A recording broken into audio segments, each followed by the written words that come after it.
You're now listening to Mark Who 42 from the Whoniverse and beyond.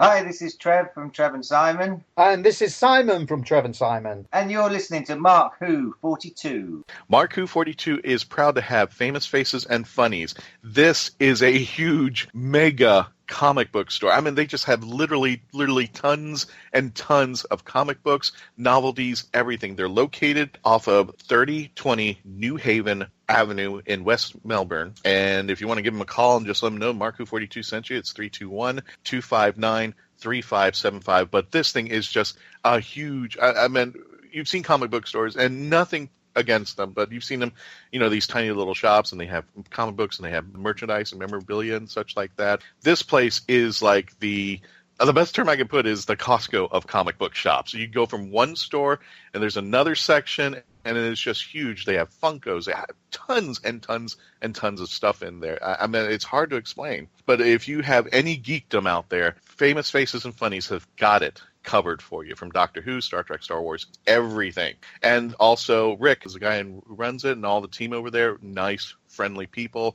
And I believe they're going to be joining us at MegaCon this year. So definitely want to check out our friends at Famous Faces and Funnies in the West Melbourne area if you're out there. For all of you out there who were at WHOlanta last weekend, boy, we had a great time. This is Mark Baumgarten, showrunner of Mark Who 42. We recorded a live recording of our show on Sunday in front of a live audience at WHOlanta. Unfortunately, I know some of you tuned in to hear that, to hear yourselves give your opinions on Doctor Who and the latest episode, Knock Knock.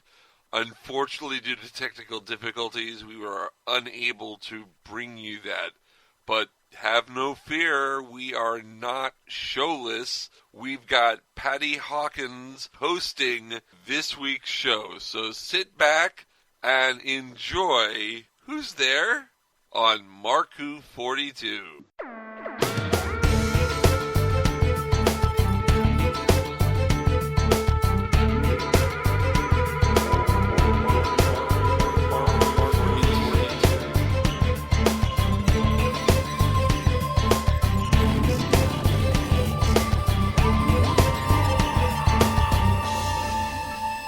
Hello out there, my fine feathered finks. This is Patty Hawkins here, and you were listening to Mark Who 42. That's right. Third in command, Patty Hawkins here, is sitting in the captain's chair. Well, our esteemed leader, Mark, along with Christian Basil, are having a rollicking time up in WHOlanta, and even though it's done at this point, they are still recovering or in transit, and our big thanks once again to WHOlanta for hosting us. By all accounts, it was a fantastic show. I have been seeing nothing but amazing pictures from it, and I am still jealous I could not sit in on the prisoner panel. But somebody had to stay at home, and somebody had to watch Doctor Who this week, and somebody had to review it. So joining me today are Zon Kiros, Kathleen David, and Kathleen. Welcome to Mark Who 42. You are yes. You're going to be sort of joining us as a roving consultant contributor. And please, for our new listeners, tell us about yourself. Oh, my name's Kathleen David. I am a very, very long time Doctor Who fan. I'm also considered an official Doctor Who writer because I wrote for Big Finish, and I am involved in lots of different fandoms. I'm known probably best for my puppets, as I have my own company called No Strings Attached, because we don't make no stick and marionettes.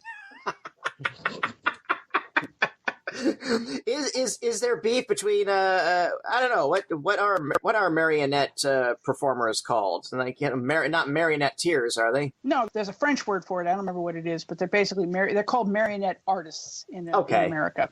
All right.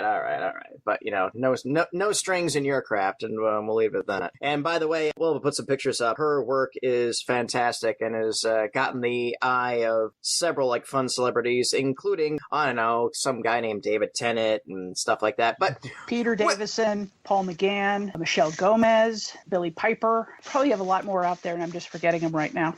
That's all right. What we'll do is we'll parse out these really amazing stories that you've got in your back pocket. But the point of the matter is now welcome to the show. Thank you so much for joining us, and just so glad to have you here. So let's go into some of the news, because two interesting things dropped before we talk about the latest episode. First big thing that caught my eye was the return of Torchwood. Now, calm down just a little bit. It's going to be in Big Finish audio form, so you won't be able to see the lovely Captain Jack, but you'll certainly be able to hear him and imagine, what he's doing in the prism of your mind, as I'm sure a lot of us have done. But Jack and Gwen are coming back. It is under the auspice of Russell T Davies, and has a brand new supporting cast, because all the other supporting cast, they're they're not with them anymore. And although they have dropped several hints already that there will be characters we thought dead coming back. And it's not a one-shot. This is going to be released in 3 major box sets in August, October, and early 2018. So this is not a dalliance. Looks like a really big, major continuation of the Torchwood brand. So, I don't know. What do you guys take on that? I'm looking forward to it. I mean, I really liked what they did with the War Doctor, even though it was basically John Hurt's last performance in the last box set. That was actually the last thing he did before he passed. Yeah. But I like the McGann stuff. I'm okay on the Tennant, and the Baker stuff I haven't gotten into, unfortunately. It's good. I've really enjoyed the ones I get. Plus, to me, it's nice for the Doctor and Leela to be teamed up again. And it's also nice for me to know as a fan that the beef they had back in the day has been long since buried. And that appeases the fanboy in me that wants all my heroes to get along, both in front and behind the camera. Well, Tom Baker probably forgot about it. Well, that could be very, very possible. Sayan, what's your take? Were you ever a big Torchwood guy? I'm really not. But, that's not because of Torchwood. It's because of, I just don't like spin-offs in general. They never actually grab the overall feeling of their original stem. But when I tried it, I didn't like it simply because it's a dark tone to Doctor Who where you could definitely take Doctor Who into the same realm of darkness, but write it way better than what actually Torchwood is. The thing about Davies that I always... My only real big criticism about him was that he had a mean streak. He had a curious... mean streak in his writing, like the episode where the people, like the Doctor Who fans, and how they're getting killed off one at a time, and it was under his auspice. And Torchwood, I got it halfway through. I realized Torchwood was like, okay, these are not good people. They're defending the Earth against these things, but they're really not good people, and that really ended up not being my cup of tea, especially in the episode when they released the big demon thing that cast the shadow that killed anybody that was under its shadow. It was under its shadow, yeah. Yeah, and you saw the mom and pushing the baby carriage and the kid get killed, and I thought, okay, well, when Jack wakes up from this, finds out what they've done, he's going to rip them all a new one. And instead he was giving them noogies oh, you guys, and you crazy mass murderers. And that kind of broke off for me. So I think the disconnect in it is that the way they were looking at it is Doctor Who was for the kids and Torchwood was for the adults. So it could be darker. What they didn't get is adult shows don't have to be dark. Yes. Yeah. Just because you can push in that dark direction, and just because you can, I won't say they flaunted the sexual angle to it, but it did seem like in every episode they feel, oh, well, we've got to have somebody, doing something salacious with somebody else. And it was oh, it's there. We know it. We accept it. It's not a Howard Chaykin comic. You don't have to throw it in there all the time. The one thing that made me stop from Torchwood was that episode with the Cyberwoman. That was the point where I actually just stopped watching, because me being a costume person, there's much better ways you could have done a Cyberwoman rather than a bikini Cyberwoman.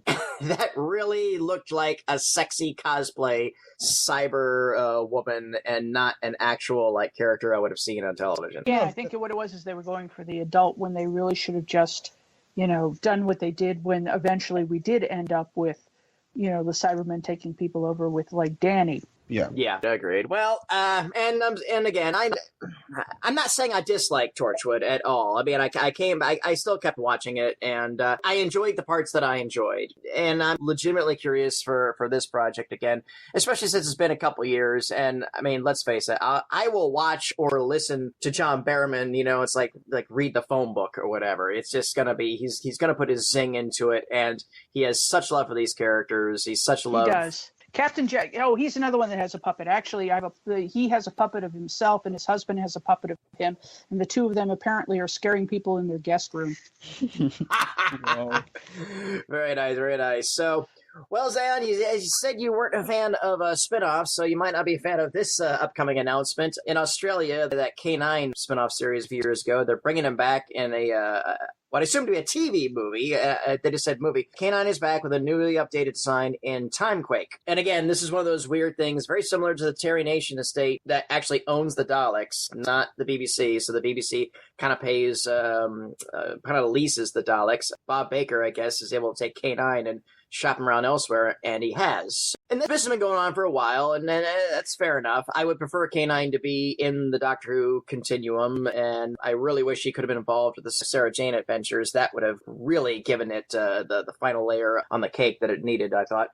But the one thing that really blew my mind was Baker still has the rights to several other of his characters he contributed to Doctor Who, including the rogue Time Lord Omega. So the plot of this Timequake movie is K9 versus Omega, which, to put it in like comic book terms, this is like if Alfred the Butler was spun off into his own continuum, and by himself he had to fight Ra's al Ghul. It's really, okay. I'm going to be interested to see how this plays out, but there's definitely a disparity here, and unless they're going to, who knows? What's your guys' take on this? There's a reason why K9 and Company never took off. I don't know. I mean, what they've tried to do is they've tried to make K9 for the younger set. Yes. But they've never managed to quite hit the right tone so the adults will watch it and not just run screaming from the television set. If they can make something that will appeal to both adults and children, that there is the wink, wink, nudge, nudge, yes, adults, we know you're watching, whilst at the same time making a rollicking good adventure for the kids, then they might have something, but they haven't done that yet. If they could capture a Pixar quality, okay, do the layers, and the biggest thing is always the balance. Like, to me, you look at Pixar films, the good ones, and yes, they're definitely, everybody can enjoy them on multiple levels at the same time. An adult can enjoy them for the kid aspects to it, and then the adult levels or whatever. As opposed to, say, like the DreamWorks Shrek movies, it's not subtle humor if the dumbest guy in the room can get it. You know, hey, they're making fun of Disney! So, but yeah, this definitely speaks to, and I remember K9 and Company, and I remember getting excited about it until I saw it, and then, okay, well, it's another one of those Doctor Who like artifacts, and It's on the list of if you are, and I do not agree with this mindset. If you are a true Who fan, then you've seen it. You know, I've seen people be smug about the fact that they've seen K9 and Company. Well, you must think it. I absolutely believe it. Wow, it's just like I've seen K9 and Company, and I own all the episodes of The Stranger. Yeah. So, that one up. Well, I've walked on Capaldi's Tardis, so there. Ka-ching, ba-doom, boom, boom. That's the argument there. So, all right. Well, we look forward to learning more about K9 versus Omega. Heaven help us all. Oh God. It's like.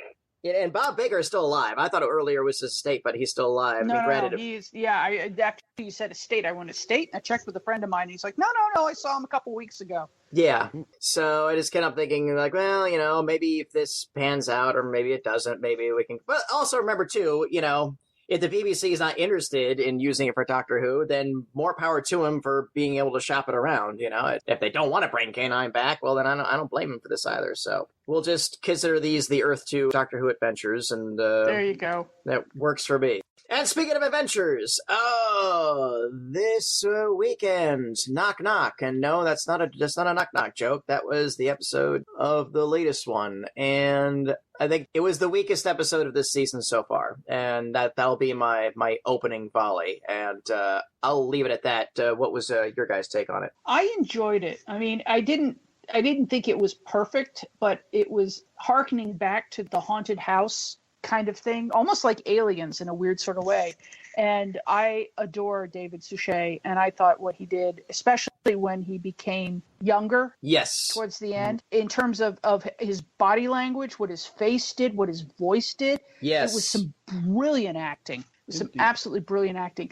The idea, if you break it down, it sounds like a good idea, but it's got some serious problems up to and including using the word dryad and lice. Yes, I can concede to that. Although he ended up calling them space lice at the end, so I guess that stuck better than dryad. I felt like this episode was like a bad mix of a bad Twilight Zone episode with that movie Monster House. It did feel like Monster House. You're right. That's something that's been bothering me because I'm sitting there going, I've sort of seen this before. Monster House. You're right. You're right. Yeah, like on paper, if I saw this, I would have been interested, but it's just the execution of how it's done is what made it fall flat, in my opinion. Did you care about anybody besides Bill in terms of the other people in the house? I don't even care about Nope. Billy. Ouch. I'm enjoying Billy. I don't know. Maybe it's just me, but I'm finding her. I'm kind of finding her really kind of fun because she's the one that they're actually having ask all the questions that everybody's been asking for frickin' years, and she's just the doctor's kind of like, can you please stop asking me questions? And then she just asks another question. Well, you guys keep going on. I'll tell you. But I don't know. When it comes to Bill, I particularly really honestly don't mind her. Like she's, in my opinion, say toward the more realistic side of companions in terms of what she's asking and how she's actually reacting to the situations set thrown at her. And in particular to the episode, it's another episode where Nardole is barely even used, which I think is it's a shame. alarming thing. Yes. It's a shame because Matt Lucas is just, he's a brilliant, he doesn't only do comedy, but he does serious incredibly well as well. He is underutilized, I think is the word I think we want. Yeah, very much so. Very much so. I at the beginning of the season, I really adored the dynamic of the Doctor having somebody defined as a true assistant as opposed to a companion. Right. And I really like the idea of their partnership. And I'm hoping when this is all said and done and Capaldi entertains the possibility of coming back for audio adventures, I want adventures of the Doctor and Nardole. I want their lost adventures, all the stuff that they've alluded to that they've been doing for possibly decades. And I think it's very mineable material for exploration in secondary media. I think they're holding him out for whatever the main arc is, that we keep getting bits and pieces of what's behind the door, what's behind door number one. Yeah. You know, that Nardole is sort of almost like a servant to the Doctor, but he knows what's going on and he keeps pulling the Doctor short when the Doctor starts doing things that he isn't supposed to do. But I think Billy's ignited in the Doctor that wanderlust that Nardole has kind of reined in. I could see that since the Christmas special. I could see that. And about the kids in the show, I had some difficulty trying to feel this way. When it sounded like they died very horribly and we didn't see what was going on, then I began to sort of like feel for them, and they apparently like they died really quickly too. You know, like the bugs, they would get sucked into it, or the bugs would just disintegrate them. And I was like, wow, this is a Horror of Fang Rock body count episode. Yes, And I was just like, and I said this, and I said too, that this is shades of Russell T Davies, of just, hey, if you're around the Doctor, your life is threatened. And we can go into Billy in a little bit, but the core of this episode was that, okay, it was very heavy on the emotion, which was well directed and extremely well acted. The actress did a fantastic job of conveying emotion in that really amazing makeup job. I will give that was one of the best makeup jobs I've seen in a very long time on Doctor Who. This wooden golem that she was fantastic. But again, it's the team. They're very good at writing emotion, and I think they level too much on that because I have questions too. I have questions about the bugs and where did they come from? And I don't think this is being a nitpicky fan. I think if you introduce these things, then at the very least, the Doctor could have a throwaway line of, oh, these are Tesseracian bugs and they travel around the galaxy. Just give us the throwaway line of this. That says that he knows exactly, he figured out where they came from. Yeah, he knows what they are, and he's, okay, these are these things or whatever, and if it's okay, and it's okay if he can figure it out later, earlier, that's fine, but just give me that kind of tether. Yeah. And the thing about Bill in this episode that grated on me was that, she's kind of like, oh yeah, go away, this is my regular life, and okay, and she does ask the questions, and I don't know, she just doesn't seem invested in anything. And again, people have had the theory that her character might be a little bit on the autism spectrum. And I'm not sure if that's intentional or not, but that would actually explain a lot of her laissez-faire attitude towards things, which I don't think is coquettish. I just think there's something disconnected about her. But really, the only point that really got to me was that in the middle, when she comes up with the, hey, well, what about him? Pointing at Suchet's character. And this has been my problem with Clara and a couple of the other, like, the dynamic between the Doctor and the modern companions is that the Doctor is portrayed as very knowledgeable, but we don't get to see him as brilliant as he's supposed to be. He's also supposed to be able to guy that snaps his finger, goes, yes, of course, and comes up with something. That spark of inspiration now has been usually given to the companions. And that's a flavor. That's a flavor. I'm not going to say it's good or bad or anything else, but that's a flavor, and that's a flavor that I'm not keen on. But other people like it. A lot of people like that the companions are more invested now and they're taking part. And I get that. If you think about it, Patty, is the companion has always been presented to us as our point of view. Yes. Mm-hmm. So when the companion's clever, we're clever. But the show is called Doctor Who. I know. You know? and not it's going that way. I know it is too. This is one of my big bugaboos where it's called Doctor Who, not plucky Earth girls in space. But the whole thing is that if somebody wants to look at a companion who could give a doctor the run for his money, but still the Doctor was in charge, it would be the Tom Baker, Liz Sladen stuff, because she figured stuff out. Yes. But he usually was already there. On rare occasions, she was ahead of him, but he caught up fast. I mean, that's the companion relationship. That and Sylvester McCoy and Sophie. Yes. Ace and the Doctor. You know, yes. I think those two relationships are probably the best companion Doctor relationships, where the Doctor is still the mysterious figure, but humans are not totally stupid. I just feel it's out of alignment. I just feel like that there's something not balanced to this that's been under the Moffat years, and maybe even under the Davies years too. The way Rose was elevated to this sacred status, which to this day I still find baffling. But now that's just my opinion. I could be wrong, and I actually loved what they did in terms of the Day of the Doctor, where the War Doctor could see Rose, didn't know who the hell she was, but it was the interface going, "Oh yes, you know who I am," and it's like, no. Yeah, no, I don't. This episode on the whole, it, like the pieces were in place. I did think it was a little odd too that it was like, okay, Bill, who just happens to be traveling with the Doctor, who just happens to move in this place, just happens to get sucked into this weird little side adventure, as opposed to the Doctor and a companion land somewhere and it's the middle of what's going on. I thought that was a little too convenient, but again, that's TV, and you gotta get to the creep factor. I'll definitely praise this episode though for there was some good creep moments, which again reminds you that Doctor Who can cover a lot of spectrums. We can go the wacky, but we can go back to the some super creepy. Yeah. It was like when they brought everybody back, I thought, okay, that's okay, but I kind of wished we had a Dr. Dances moment where everybody that the house chewed up had spit out. Lives. Where, I would have loved where these kids from 97 and 77 and, it's 67, 47. Yeah, I would have loved for this whole group of these poor time lost people, like just really disoriented, to get thrown on out. If I had been in the writing room, I would have said, we've got to do this. We got to do this. We got to do Close Encounters of the Third Kind ending when all the people disappeared, like rolling on out. But again, that's just me. Did they ever say why they got restored in the first place? Why they got restored? Probably because they were the newest ones in there and the energy wasn't used yet. Yeah, they hadn't been digested. They've been swallowed, but I don't think they've been digested. Okay, because that's the one thing that I was missing was that little Scarlet quote where okay, they are being digested for over 1,000 years.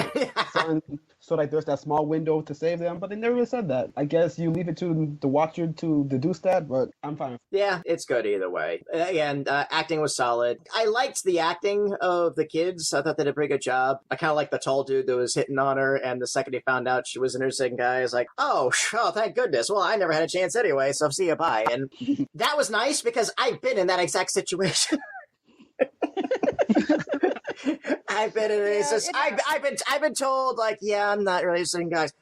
Oh, I thought it was just me. Oh, thank you so much. Oh, feel better. Give me a big hug. Oh, wow. Okay, this makes me feel so much better. Thank you so much. So now I wonder if any of these kids are coming back. I wonder if we're going to see them pop up again and, moving into a new place or whatever. But like I said, we'll see.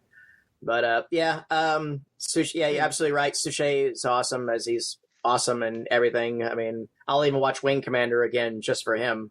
Just for him, yeah. And that's saying something.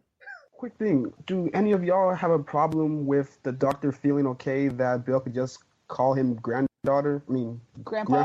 Yeah. I think, well, the whole thing is that he's been called grandfather before. Right. Susan called him grandfather, and we have nothing, and considering everything they've done both in Big Finish and what the BBC has said properly is that she was his granddaughter. He has been married before. He has had children. He's had children old enough to have children. Mm-hmm. So it's not an unusual title. I just think he's kind of like, can I be dad? Do we have to go that far back? But, that was a triad amusement that was hit or miss. You either liked it and found it funny, or you were kind of like, oh, come on. There's no middle ground. For me, at least, Susan should be the only person to actually be allowed to call him grandfather, because that's her grandfather. Honestly, I thought it was just kind of an ongoing gag, but since you brought it up, I didn't consider that maybe that makes him uncomfortable because it reminds him too much of Susan. Well, considering the fact we saw Susan's picture on his yes. desk. Mm-hmm. Yes. Maybe you may be right. You may be right, Zion, that it's hitting too close to home. Yeah, especially considering that still till this point we don't know what exactly happened to Susan, because they hit up on it in Exton era where he said, I was a father, a grandfather, now I'm none. Yeah. Still till this point we still don't know exactly where Susan is. She might still be in the future or something, but... No, we know what happened to her. We know where she stepped off. Yeah, historically, we know where she stepped off. Right, but we don't know, after that point. I'm spacing it off of what Exton said and just throwing spitballs and whatnot. Sure. Yeah. But, well, I think what it is that the agreement between the two of them is you will drop me off here and you will leave me alone. Because remember, if you go back to the episode where they parted, it was not exactly on the best of terms. Right. She'd had a problem with some of the stuff he'd been doing. Mm-hmm. So it was more, grandfather, you have to let me live my life, rather than, oh, is it nice that I found somebody to love and all the rest. No, it's sort of like, I'm done. That gave us, of course, the greatest Hartnell Doctor Who speech of all time. True. Yeah, of course. I shall return someday. There were some other nice little, I despise the term Easter eggs, so I prefer nod. So, it's like, where do you sleep? Sleep is for tortoises. Of course, that line from Talons of Wing Chiang, one of my all-time favorite Baker stories, political incorrectness be damned, I will still defend it vehemently. And I liked the little short version. The Time Lords is where I'm from. I got bored, so that's why I quit. And that was a short version of it. I did like the little banter. He said, "Oh, do you guys wear big hats or what? Oh, we wear big collars. Oh, just never mind." Yeah, that's enough for now. Okay. Yeah. That that's kind of like, okay, this is as much as I'm going to give you about me. But when he did the big collar thing, I have to admit that I did laugh, because you guys had big collars. Yeah.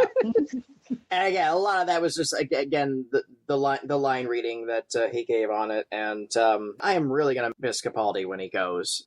Again, I'm nothing against the Moffat fans or whatever, but I really would have been interested in seeing him do a season with Chibnall, because I really would like to see him under somebody else's vision. Yeah. So I just really feel like there's a lot of just further untapped potential with him, that the window is closing. I'm very fortunate and very glad for what we have, but I just feel like you can always look forward to Big Finish. Absolutely. Everybody lands back there eventually, and I'm sure, and the other thing is that I honestly don't think, from what am I talking out of turn?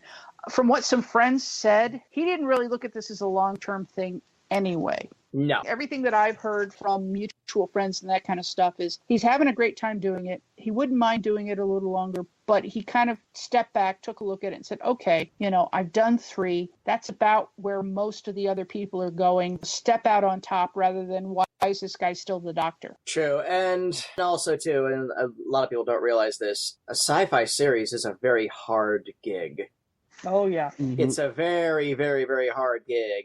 Those special effects shots. You do a sitcom. You could do a whole sitcom episode in one day with what you come in Wednesday for a table reading and Thursday for rehearsal. You film it on Friday, and okay, we'll see you on Tuesday. And these are hard shoots with effects and makeup and craziness, and weirdness of so yeah, Green it's screens. yeah. I mean, the actors rise to the challenge, and they do look at it as challenging, but that can wear you out. It's a long shoot.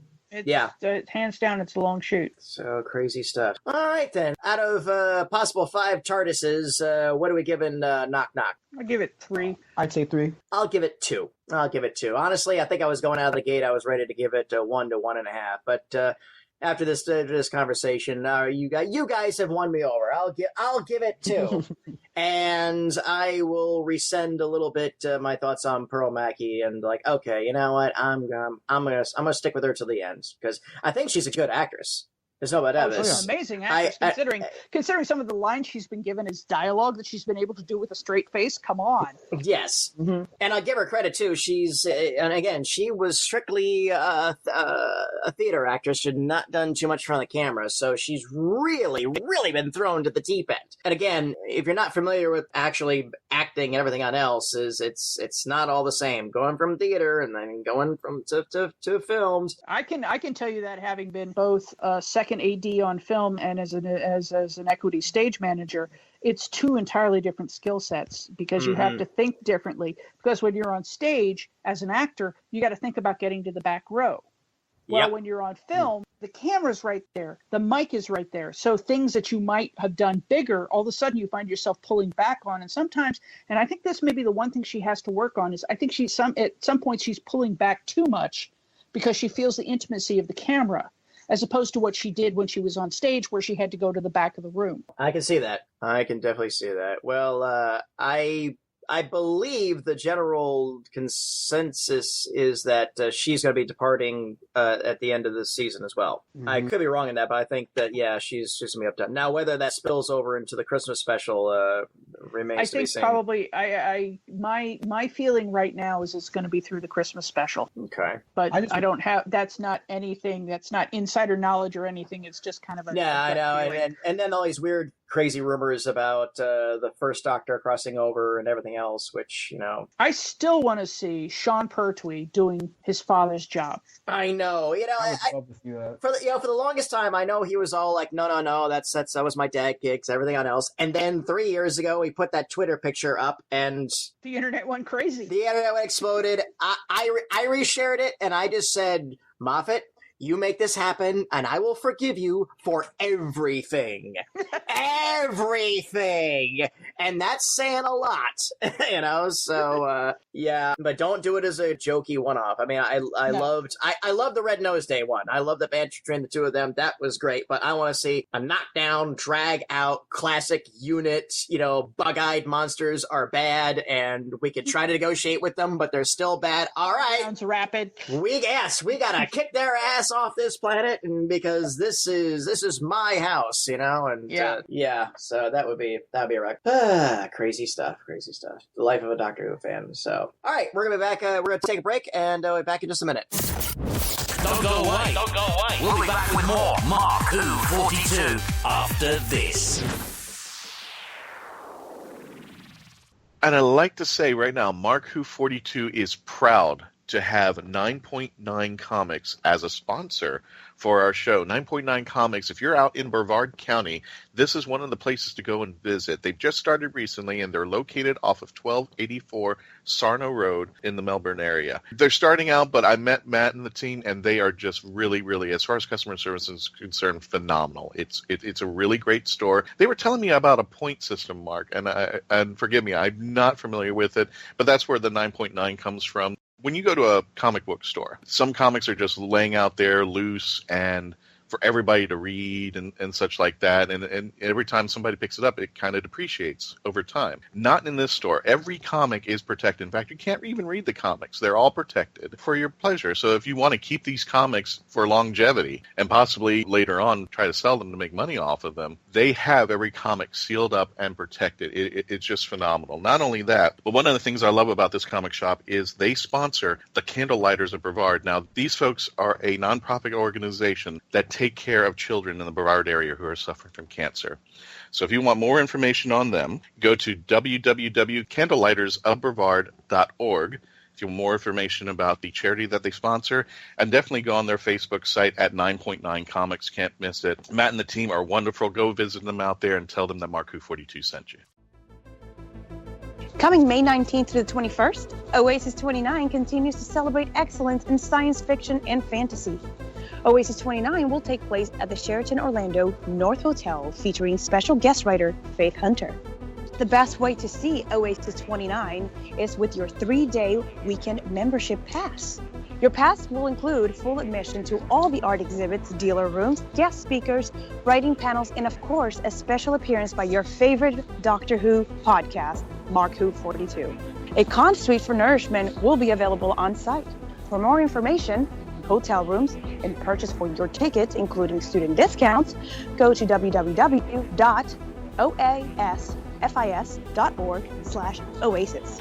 Oasis 29 is an event that promotes safe and fun environment for the entire family and upholds that cosplay is not consent. We look forward to seeing you there. The voice of Christian Basil, take one. Hi, I'm Christian Basil, and I would like to provide my voice for all your voiceover needs, such as... Okay, like an announcer. Like a what? Like an announcer. For all your voiceover needs, such as animation, radio, announcements, introductions... Now an old man. I can even record voicemail for all the Meshuggahs that call you. A pirate. Arr, and it won't cost you a lot of treasure for me services. Arr. A creepy movie voice. Just call 407-761-2679. 407-761-2679. Or email voiceofchristianbasil@yahoo.com. Well, how was that? That's a wrap. Hello, I'm Nicholas Briggs, the voice of many monsters on Doctor Who, and executive producer of Big Finish Productions.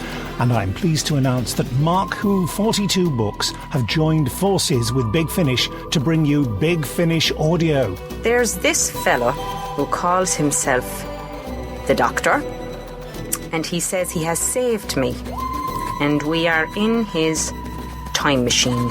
You all right? I think I've broken something. What about you? Yes, I'm fine, thanks. I rather think I broke your fall. Oh, sorry. Mark Who 42 books will now offer to bring you the best in Big Finish Audio. But why are they here? How do you do?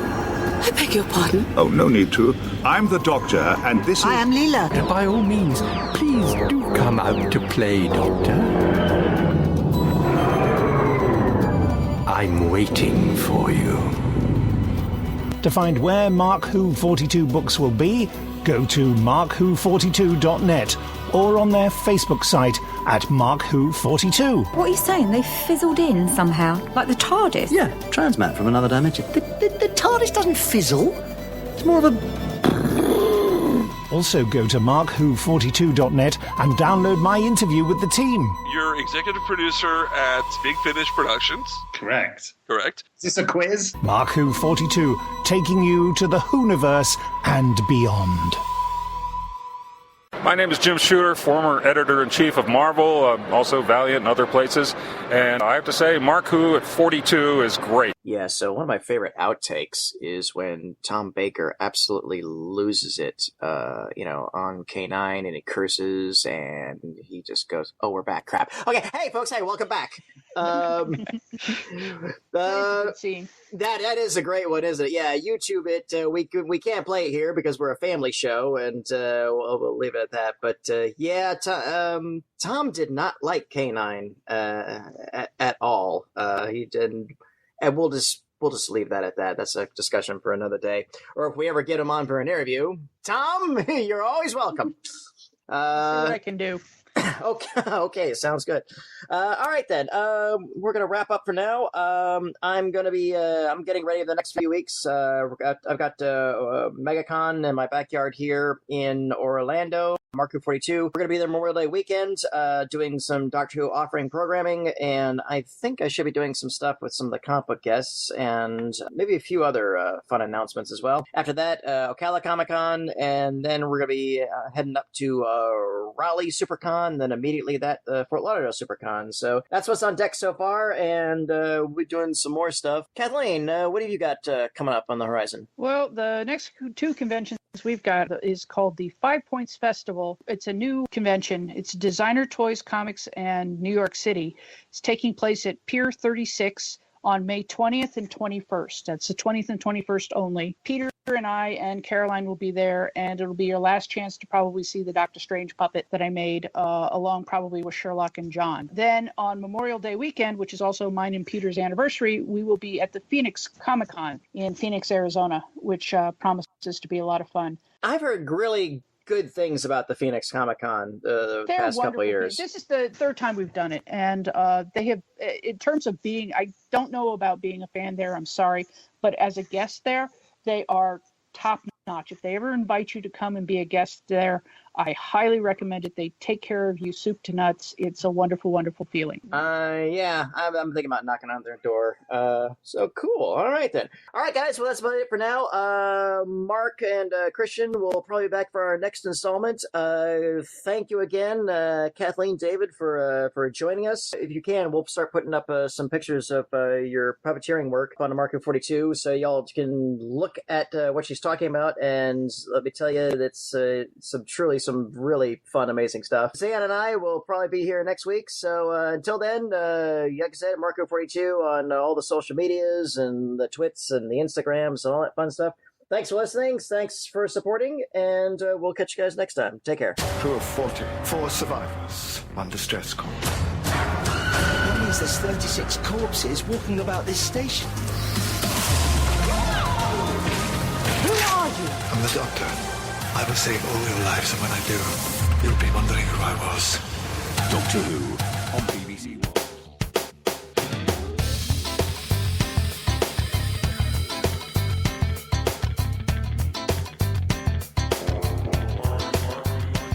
Mark Who 42 was written and presented by Mark Baumgarten, Christian Basil, Patty Hawkins, Iggy Matthews, and Zion Kiros.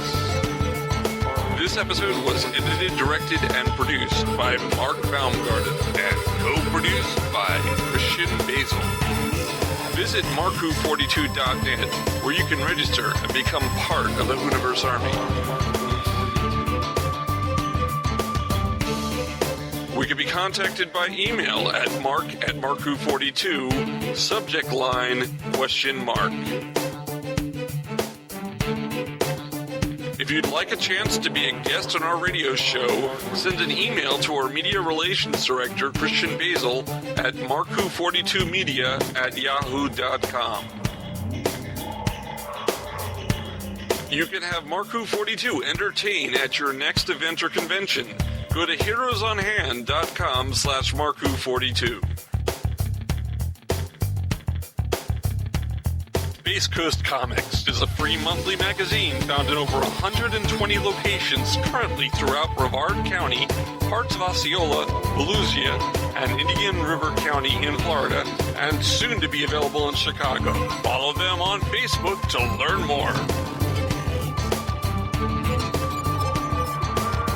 Doctor Who and its properties are owned by the BBC, the British Broadcasting Corporation.